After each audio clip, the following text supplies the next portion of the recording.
When I was 16 years old, I walked into Planned Parenthood for the first time in my life to exercise my freedom of choice.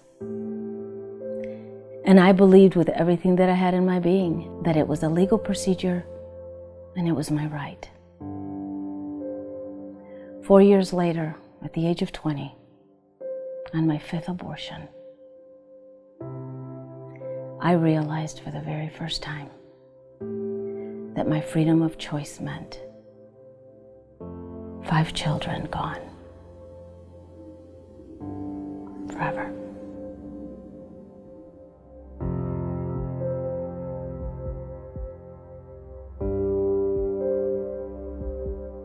When I was pregnant the 5th time, it was on that trip into Planned Parenthood that I woke up. I went in, and like every other time, I got my number, I got my gown, and I sat down on the locker room bench with 35, 40 other women waiting for their number to be called. They called me into the room, and in that procedure, the doctor stopped and he took his surgical instruments and he slammed them on the medical tray full of blood. And he turned around and he looked at the woman who was next to me and said, "This is a 13-week, 14-week gestation. We need more money." And he stormed out of the room.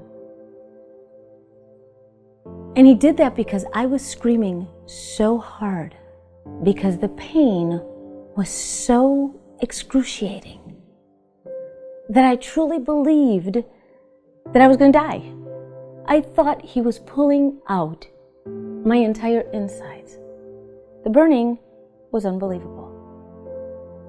And so she asked me if I had another $150.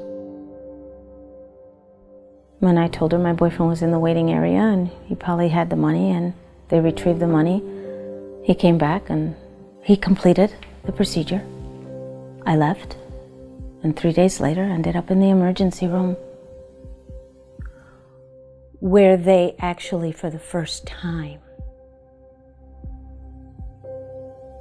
acknowledged it as a baby. It was no longer a blob of tissue, a fetus, and it was a baby. And half of it was still inside of me. Never once did Planned Parenthood give me information to empower me to make an informed decision.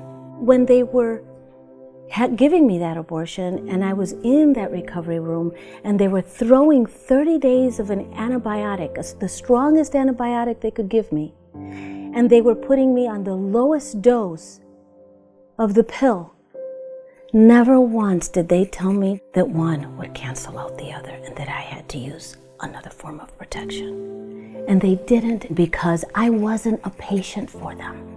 I was a client that kept bringing money to the bottom line. This is not about women's freedom of choice. This is about $1 billion organization who has made their money off of destroying the very freedoms and the very people they are saying they're protecting. After the 5 abortions, I was told by doctors that I could not conceive, that I could not carry a child to full term because of all the scar tissue within my womb. When I married my husband, I had, two semis pull up in our driveway with all my emotional baggage from all the stuff that I had done in my past, all of the destructive behavior, alcohol, drug abuse, dysfunctional relationships with both men and women. Anything that was good in my life I tried to destroy because I didn't think I deserved it. For years, I struggled with living with myself. I struggled with hating myself. I struggled with believing that I was the worst part of society there is. Every time I venture out to share my story, I open myself up to public ridicule and criticism. And I always run into that individual that looks down their nose at me and will ask me, how do you live with yourself? I know that as a woman, it is my responsibility to share with other women what I've been through, with the hopes that they will find freedom, they will find forgiveness. There are millions of women just like me who have been devastated by abortion. And so I'm doing this for you, for those individuals that have been where I've been, that have been on the other side of the clinic, that have been inside the clinic and understand the lie. But we're here to validate the pain, the shame, the regret that you have carried for so many years. Abortion is something that will be with you for the rest of your life. And so if you're looking at this film today and you're thinking you want to exercise your freedom of choice, just know that that freedom will be with you for the rest of your life. And that regret will never go away. This has to be told.